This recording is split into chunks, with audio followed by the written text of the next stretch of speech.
Jacó começou a notar algo diferente. Os filhos de Labão estavam incomodados, e o olhar de Labão já não era o mesmo. Então Deus falou com Jacó: Volte à terra dos seus pais. Eu estarei com você.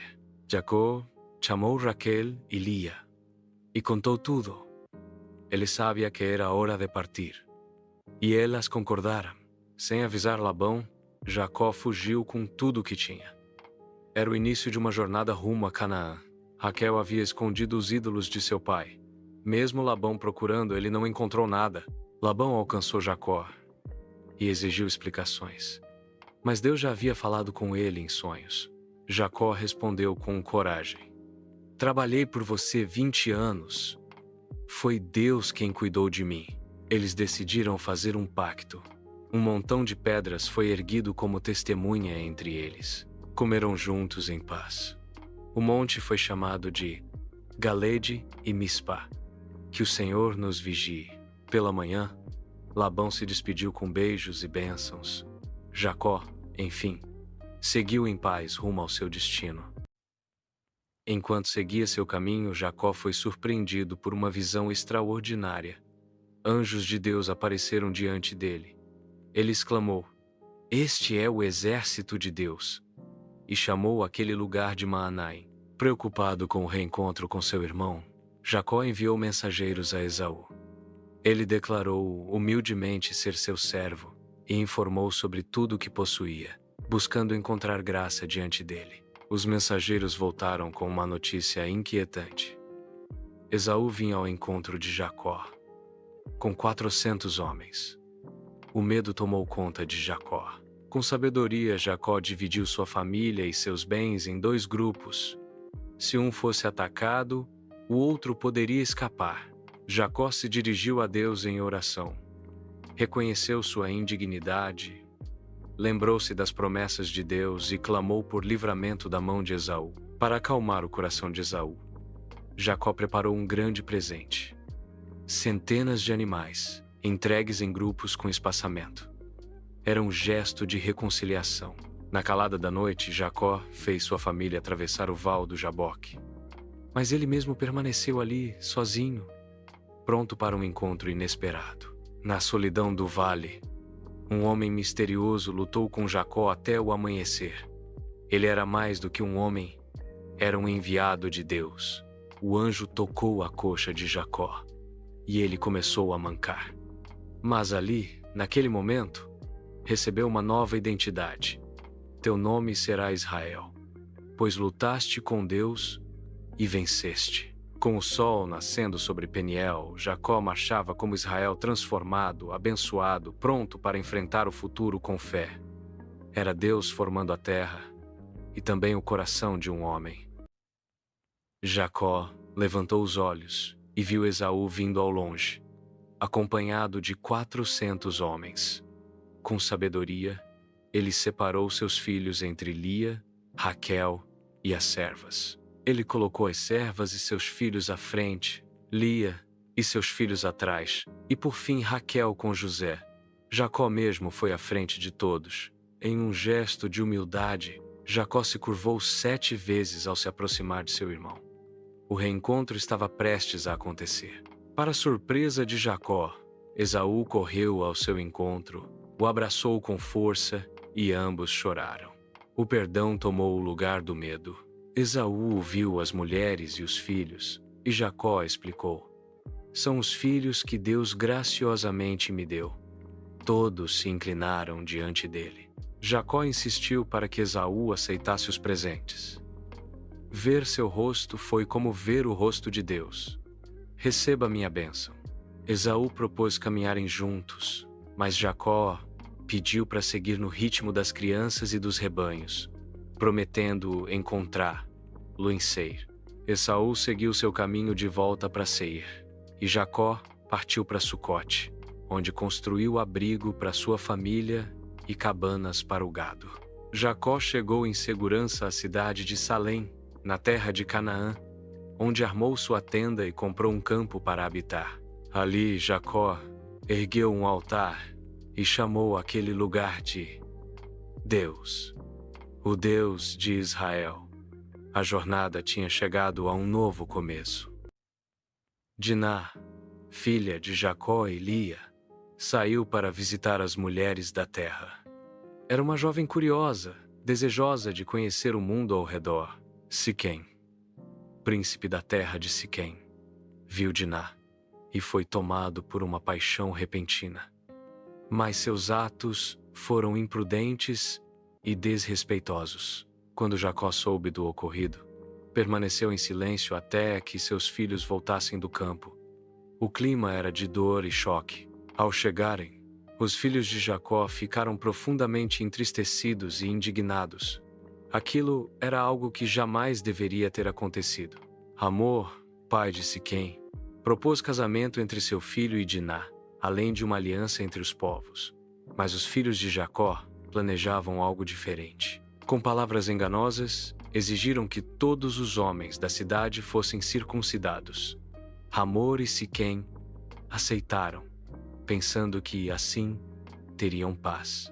Todos os homens da cidade aceitaram a proposta, buscando união e comércio com os hebreus, sem imaginar o que estava por vir. No terceiro dia, enquanto os homens se recuperavam da circuncisão, Simeão e Levi atacaram. Foi um ato de vingança feroz pela honra de sua irmã. Após a chacina, os filhos de Jacó saquearam tudo: rebanhos, riquezas e prisioneiros. A cidade estava em ruínas. Jacó ficou alarmado. Temeu que, por causa desse ato, seriam atacados pelos povos vizinhos. Mas seus filhos retrucaram: devia ele tratar nossa irmã como uma prostituta? Deus falou com Jacó: levanta-te, sobe a Betel e habita ali. Constrói um altar ao Deus que te apareceu quando fugiste de Esaú. Jacó pediu que todos tirassem os deuses estranhos, se purificassem e trocassem suas vestes. Era tempo de consagração. E assim subiram a Betel. O terror de Deus caiu sobre as cidades vizinhas, e ninguém os perseguiu. Jacó ergueu um altar e o chamou de El-Betel. Ali, Deus tinha se manifestado quando ele fugia de seu irmão. Deus apareceu novamente e disse: teu nome será Israel. De ti sairá uma nação e reis nascerão dos teus descendentes. No caminho a Efrata, Raquel teve um parto difícil. Ela deu à luz Benjamim, mas morreu logo após o nascimento. Jacó sepultou Raquel e ergueu uma coluna sobre seu túmulo, memória viva do amor que sentia por ela. Eram 12 os filhos de Jacó, cada um formando uma tribo de Israel. A promessa de Deus estava se cumprindo. Jacó chegou até Isaque, seu pai, em Hebrom. Foi um reencontro marcado pela bênção e pela paz. Isaque morreu com 180 anos. Foi sepultado por seus filhos, Jacó e Esaú. A promessa de Deus seguia viva em Israel. E estas são as gerações de Esaú, também chamado Edom. Ele se casou com mulheres de Canaã, Ada, Aolibama e Bazemate, filha de Ismael. Ada deu à luz Elifaz, Bazemate teve Reuel, e Aolibama teve Jeus, Jalão e Coré. Estes nasceram na terra de Canaã. Como seus bens eram muitos, Esaú se separou de Jacó e partiu para a região montanhosa de Seir, onde passou a viver. Esaú teve muitos descendentes que se tornaram príncipes. Entre eles estavam Temã, Omar, Zefô, Kenaz, Coré, Gaetã e Amaleque. Os filhos de Reuel também se tornaram príncipes: Naate, Zerá, Samá e Mizá. E os filhos de Aolibama, Jeus, Jalão e Coré também foram príncipes em Edom. Na terra de Seir viviam os Oreus, com nomes como Lotã, Sobal, Zibeão, Aná, Dizon e outros. Eles também se tornaram líderes locais. Antes de haver reis em Israel, Edom já era governado por reis como Bela de Dinabá, Jobabe de Bosra e Hadade, que venceu Midian em Moabe. Cada príncipe de Edom tinha sua região e cidade. Era uma nação em formação, organizada e poderosa, surgindo da descendência de Esaú. A Bíblia lista os últimos príncipes de Edom: Tímna, Alva, Getete, Aulibama, Elá, Pinom, Kenaz, Temã, Mibzar, Magdiel e Irã. E assim termina a genealogia de Esaú. Ele é o pai de Edom, uma linhagem forte, cujos descendentes formaram povos e reinos que marcaram a história. Jacó habitava em Canaã. Entre seus filhos havia um que se destacava: José, o filho da velhice, que recebia atenção especial do pai e usava uma túnica colorida. Isso despertava ciúmes profundo. José teve sonhos intrigantes. Num deles, os feixes de trigo de seus irmãos se inclinavam diante do seu. No outro, o sol, a lua e 11 estrelas se curvavam diante dele. Certo dia, Jacó pediu a José que fosse verificar como estavam seus irmãos no campo. O jovem obedeceu prontamente, partindo do vale de Hebrom, em direção a Siquém, em uma missão que mudaria sua vida. Quando viram José se aproximar, decidiram: lá vem o sonhador. Vamos matá-lo e acabar com seus sonhos. Mas Rúben, o mais velho, tentou salvar o irmão, sugerindo que o jogassem em cova vazia. Assim que José chegou, arrancaram sua túnica e o lançaram numa cova seca no deserto. Era o começo de uma jornada inesperada. Apareceu uma caravana de ismaelitas a caminho do Egito. Os irmãos decidiram vender José por 20 moedas de prata. O jovem sonhador levado como escravo, seus irmãos tramavam como esconder a verdade. Para enganar o pai, os irmãos mancharam a túnica de José com sangue de cabrito. Com pesar fingido, levaram a túnica a Jacó, que ficou devastado ao pensar que seu filho tinha sido devorado por uma fer. Jacó rasgou suas vestes e chorou amargamente por muitos dias. Nenhum consolo era suficiente. Para ele, José estava morto. Mal sabia que Deus estava escrevendo algo muito maior. José foi levado ao Egito e vendido a Potifar, oficial do faraó. Seus sonhos pareciam distantes, mas os planos de Deus estavam apenas começando a se cumprir. Mesmo nos momentos de dor, Deus está trabalhando. Ele estava formando não apenas a história de José, mas o futuro de uma nação. Quando Deus faz a terra, Ele usa até os vales para preparar os montes.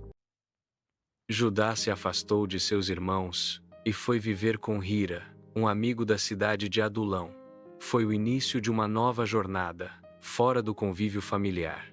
Judá conheceu a filha de um homem cananeu chamado Sua. Casaram-se e tiveram 3 filhos: Er, Onã e Selá. Quando seu filho Er cresceu, Judá escolheu Tamar para ser sua esposa. Mas Er desagradou ao Senhor e acabou perdendo a vida. Judá então pediu que Onã assumisse Tamar, mas ele se recusou a dar descendência ao irmão. Seu ato também desagradou a Deus. Com receio de perder outro filho, Judá pediu que Tamar voltasse à casa de seus pais até que Selá crescesse. Mas no fundo não pretendia cumpri-lo. Quando viu que não seria dada a Selá, Tamar tomou atitude. Disfarçada, esperou Judá no caminho de Tímna. Ele não a reconheceu e ofereceu um cabrito em troca de um momento íntimo. Tamar pediu um penhor: o selo, o cordão e o cajado de Judá. Depois do encontro, ela voltou à sua casa sem revelar quem era. Meses depois, Tamar foi acusada de adultério. Judá ordenou que fosse punida, mas ela revelou os objetos do penhor, dizendo: do homem a quem pertencem essas coisas eu concebi. Judá reconheceu os objetos e disse: ela é mais justa do que eu. Ele entendeu que havia falhado com ela.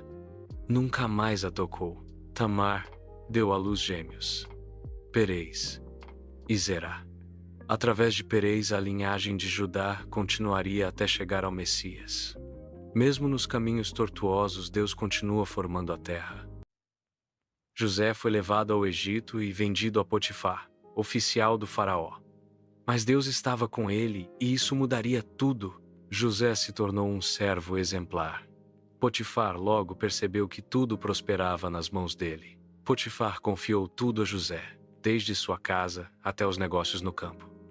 A bênção do Senhor era evidente. José era formoso, e a esposa de Potifar tentou seduzi-lo. Mas ele recusou, dizendo: como pecaria contra Deus? Em um momento de perigo, José fugiu, deixando sua túnica para trás. Sua fidelidade a Deus custaria caro. A esposa de Potifar acusou José falsamente de tentar atacá-la. Um plano cruel para se vingar da recusa. Potifar ficou irado e mandou José para o cárcere. Mas Deus continuava com ele, mesmo na prisão. Na prisão, José encontrou graça aos olhos do carcereiro Mor, que lhe confiou o comando dos outros presos. Tudo o que José tocava prosperava, mesmo preso. A presença de Deus era visível. Ele fazia a terra florescer onde José estava. Mesmo nas sombras do cárcere, José era próspero. Deus estava com ele, cumprindo o plano de formar a terra e mudar a história. Depois de cometerem erros diante do faraó, o copeiro e o padeiro foram jogados na prisão, justamente onde estava José. O capitão da guarda confiou a José a tarefa de cuidar dos 2 novos prisioneiros. Mesmo na prisão, José se destacava com sua dedicação. Certa manhã, José percebeu que os 2 estavam abatidos. Algo os incomodava profundamente. Eles contaram a José que haviam sonhado e não sabiam o que significava. José então respondeu: as interpretações pertencem a Deus. O copeiro sonhou com 3 ramos de videira. José explicou: em 3 dias, Faraó te restaurará ao cargo de copeiro. O padeiro contou seu sonho e José interpretou: dentro de 3 dias, Faraó tirará tua vida e te enforcará. Antes que o copeiro saísse, José pediu: quando tudo estiver bem com você, lembre-se de mim perante Faraó. No aniversário de Faraó, o sonho se cumpriu.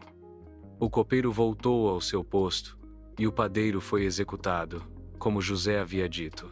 O copeiro, no entanto, se esqueceu de José. Mas Deus continuava com ele, preparando algo maior.